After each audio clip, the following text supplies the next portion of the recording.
నమస్తే, నేను మీ ప్రియాంకారావు. రాజకేశిరెడ్డి ఈ పేరు ఈ మధ్య చాలా పాపులర్ అయిపోయింది ఏపీలో. ఎందుకు అంటే మద్యం కుంభకోణంలో కీలకంగా ఇప్పుడు ఈయన పేరే వినబడుతుంది. మరి ఈ నేపథ్యంలో రాజకేశిరెడ్డి అప్రూవల్ గా మారిపోబోతున్నారా? బిగ్ బాస్ కి వార్నింగ్ ఇస్తున్నారా? మరి అప్రూవల్ గా మారిపోతే ఎవరెవరి పేర్లు బయటకు వస్తాయి? ఆ బిగ్ బాస్ ఎవరు అనేది ఎక్కడైనా బయటకు వచ్చే అవకాశం ఉందా? ఇలాంటి ఒక చర్చ ఈరోజు తెర మీదకి వచ్చింది. మరి ఎందుకు ఈ చర్చ వచ్చింది, ఇందులో వాస్తవం ఎంత అనేది తెలుసుకుందాం. అండ్ అప్రూవల్ గా మారిపోతే ఎందుకు అనేది కూడా తెలుసుకుందాం. మనతో మాట్లాడడానికి సీనియర్ జర్నలిస్ట్ సిఎస్ రావు గారు ఉన్నారు. ఆయన అడిగి తెలుసుకుందాం. నమస్కారం సార్. సార్, రాజకేశిరెడ్డి అంటే మద్యం కుంభకోణంలో ఈ పేరు ఎంతలా వినబడుతుంది అనేది ప్రత్యేకంగా చెప్పాల్సిన అవసరం లేదు. అయితే ఇప్పుడు ఈయన అప్రూవల్ గా మారిపోబోతున్నాడు అని ఒక వార్త వచ్చింది. అప్రూవల్ గా మారిపోబోతున్నాడు అంటే ఎందుకు మారుతున్నాడు? మారితే ఈయన ఎవరెవరి పేర్లు, వాళ్ళ పాత్రలు ఏంటి అనేది చెబుతాడా, లేదు అంటే దాన్ని హైడ్ చేస్తాడా? అసలు ఫస్ట్ ఆఫ్ ఆల్ ఆ బిగ్ బాస్ ఎవరు అనేది ఇప్పటికైనా రివీల్ అవుతుందా లేదా అనేది పెద్ద క్వశ్చన్ మార్క్గా ఉంది. దీనికి మీరేమంటారు? సో లేటెస్ట్గా వస్తున్నటువంటి న్యూస్ ప్రకారం అయితే రాజకేశిరెడ్డి ఆగ్రహంగా ఉన్నారు. ఎందుకు? కారణం ఏంటంటే లిక్కర్ స్కామ్లో ఉన్నటువంటి వాళ్ళు, లిక్కర్ స్కామ్లో అరెస్ట్ అయినటువంటి వాళ్ళు అందరూ బయటకు వచ్చేసారు బెయిల్ మీద. కానీ రాజకేశిరెడ్డి బెయిల్ తిరస్కరించారు. రాజకేశిరెడ్డి అతను కూడా బెయిల్కి వేశారు. చెవిరెడ్డి భాస్కర్ రెడ్డికి బెయిల్ పిటిషన్ వేసిన రోజే రాజకేశిరెడ్డి కూడా బెయిల్ పిటిషన్ వేశారు. కానీ చెవిరెడ్డి భాస్కర్ రెడ్డి అన్న వెంకటేష్ నాయుడు ఇంకొకళ్ళు మొత్తం ముగ్గురు బెయిల్ మీద బయటకు వచ్చేసారు. కానీ రాజకేశిరెడ్డికి తిరస్కరించారు బెయిల్. దానికి కారణం ఏంటి? మనీ లాండరింగ్ ఇవన్నీ ఉన్నాయి. ఆయన A1 ఉన్నాడు. అవును. అయితే ఇక్కడ రాజకేశిరెడ్డి కోపంగా ఉండడంతో పాటు కోర్టు హాల్లో చెవిరెడ్డి భాస్కర్ రెడ్డికి అండ్ టీంకి ఒక వార్నింగ్ ఇచ్చాడంట. మీ పెద్దలకు చెప్పు, మీరు కావాలని నాకు బెయిల్ రాకుండా చేస్తున్నారు, మీకేమో బెయిల్ వచ్చేటట్టు చేస్తున్నారు, నాకు బెయిల్ రాకుండా చేస్తున్నారు, మీ పెద్దలకు చెప్పు, మీ పెద్దలకు చెప్పు ఏమవుతుందని నేను నోరు తెరిస్తే అనే వార్నింగ్ ఇచ్చారు అనేది వాళ్ళ లేటెస్ట్గా వస్తున్నటువంటి న్యూస్. జైలు నుండి వార్త పంపించారు. లేటెస్ట్గా వస్తున్నటువంటి న్యూస్, లీక్ అయిన న్యూస్ ఇవాళ పేపర్లో వచ్చింది. ఇప్పుడు ఒకవేళ రాజకేశిరెడ్డి నోరు తెరిచి మొత్తం చెప్పాడు అనుకోండి, అప్రూవర్గా మారిపోయి మొత్తం చెప్పాడు అనుకోండి, ఈ కేసు అసలు ఎవరెవరు, ఈ కేసులో ఎవరు చేయమన్నారు రాజకేశిరెడ్డిని, ఎంత చేశారు, ఈ మొత్తం బయటకు వస్తుందిగా. ఇప్పటి వరకు బిగ్ బాస్ పేరు ఎక్కడ బయటకు రాలా. ఈవెన్ సాయిరెడ్డి గారు కూడా ఏం చెప్తున్నారు, జగన్మోహన్ రెడ్డి గారికి సంబంధించినటువంటి ప్రమేయం ఉండకపోవచ్చు అని చెప్పారు ఆయన. రాజకేశిరెడ్డి విషయం చెప్తున్నాడు, లిక్కర్ స్కామ్ గురించి చెప్తున్నాడు విజయసాయిరెడ్డి గారు. కానీ ఇది జగన్మోహన్ రెడ్డి గారికి తెలిసి ఉండకపోవచ్చు అని చెబుతున్నారు. అన్ని వాళ్ళే. ఇప్పుడు లిక్కర్ పాలసీ మార్చాలంటే గవర్నమెంట్కి సంబంధించినటువంటి నిర్ణయాలు లేకుండా మారుతాయా? గవర్నమెంట్ హెడ్ ఎవరు ఆ రోజున? ముఖ్యమంత్రి, అంతే కదా.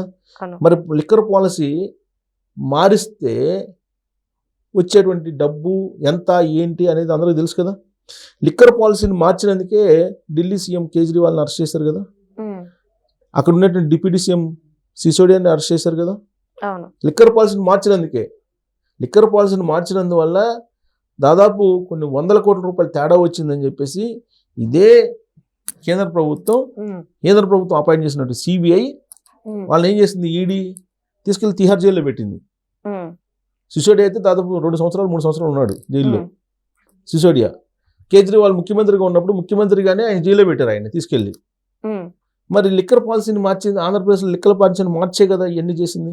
డిస్టిలరీలకు సంబంధించి కానీ అసలు అప్పటి వరకు ఉన్నటువంటి ఆన్లైన్ సిస్టమ్ని కానీ ఇదంతా మార్చారు కదా, పాలసీని మార్చారు కదా.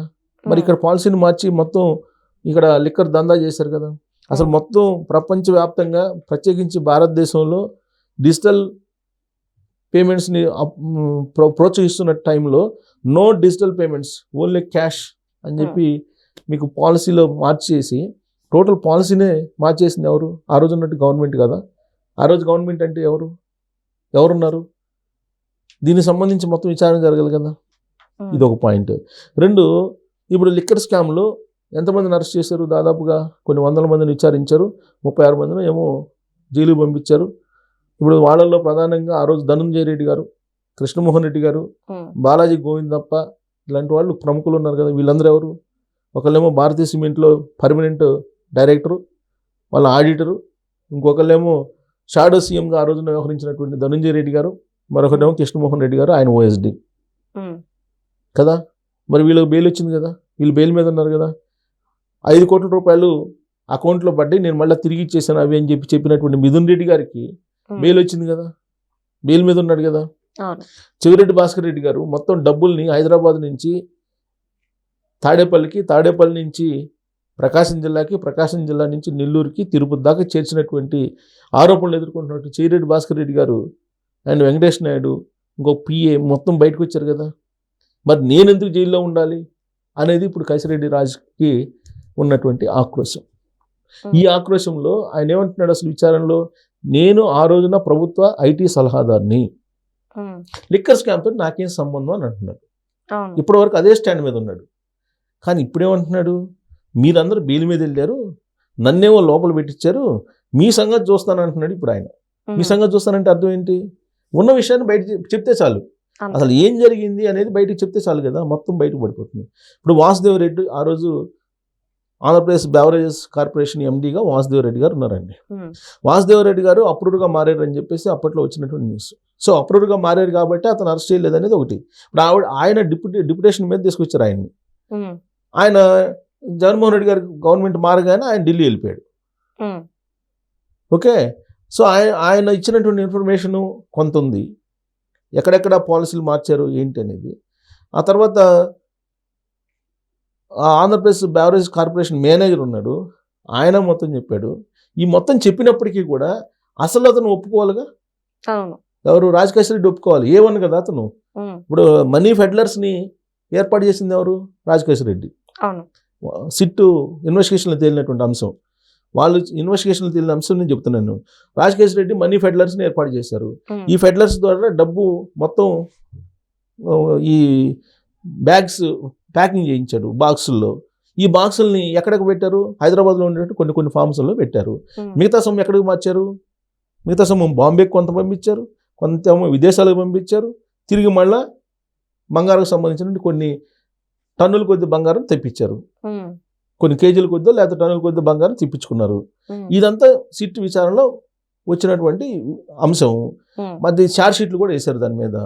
మరి దాన్ని అసలు అతను ఒప్పుకోవాలిగా. రేపు కోర్టుకు వెళ్ళేసి ఇదంతా నన్ను భయపించి విచారణలో, అప్పటికీ రాజకేశ్వర రెడ్డి అంటున్నాడు కదా, ఫామ్ హౌస్లో దొరికిన డబ్బులు అవి నాయి కాదు అంటున్నారు కదా. రకరకాల వాదాలు వినిపిస్తున్నారు. ఇప్పటి వరకు ఆయన నోరు తెరిచి బిగ్ బాస్ సంబంధించినటువంటి అంశం చెప్పలా. కానీ ఇప్పుడు జైల్లో ఉన్నట్టు అతను కసిగా ఉన్నారు. రాజకేశ్వర రెడ్డి కసిగా ఉన్నాడు. ఈ కసిలో నోరు విప్పితే కేసు క్లోజ్, కేసు మొత్తం అయిపోతుంది అంతే. షార్ట్ షీట్ వేస్తారు, జైలు మొత్తం, ఈ కేసు మొత్తం ఫైనల్ అయిపోద్ది. సో అలాంటి పరిస్థితి వస్తుందా అని అంటే ఆయన ఇచ్చినటువంటి వార్నింగ్ల మీద, నాకు బెయిల్ రాకపోతే మీ సంగతి చూస్తాను, మీ పెద్దలకు చెప్పు అని చెప్పాడంట. పెద్దలకు చెప్పు అని అన్నాడంట. ఇది కోర్టు హాల్లోనే, కోర్టు దగ్గరే ఈయన చెవిరెడ్డికి చెప్పారంట. అందుకే ఇప్పుడు మీరు అబ్జర్వ్ చేస్తే జగన్మోహన్ రెడ్డి గారు అన్ని చోట్లకి వెళ్తున్నారు పరామర్శించడానికి, ములాఖాత్ కావడానికి. కానీ రాజకేశ్వర రెడ్డి దగ్గరికి వెళ్ళలేదు, చెవిరెడ్డి భాస్కర్ రెడ్డి దగ్గరికి వెళ్ళలేదు. వెళ్తే ఎక్కడ ఇరుక్కుంటామన్న భయం ఏదన్నా కానీ. రైట్. అసలు సో రాజకేశ్వర రెడ్డి ఏ రోజైనా నోరెప్పడానికి సిద్ధంగా ఉన్నారా అనేది ఒక అనుమానం అయితే కలుగుతుంది. ఆయన తాజాగా ఆయన వాడినటువంటి పదజాలం, ఇచ్చినటువంటి వార్నింగ్ని బట్టి. Right. Thank you so much sir.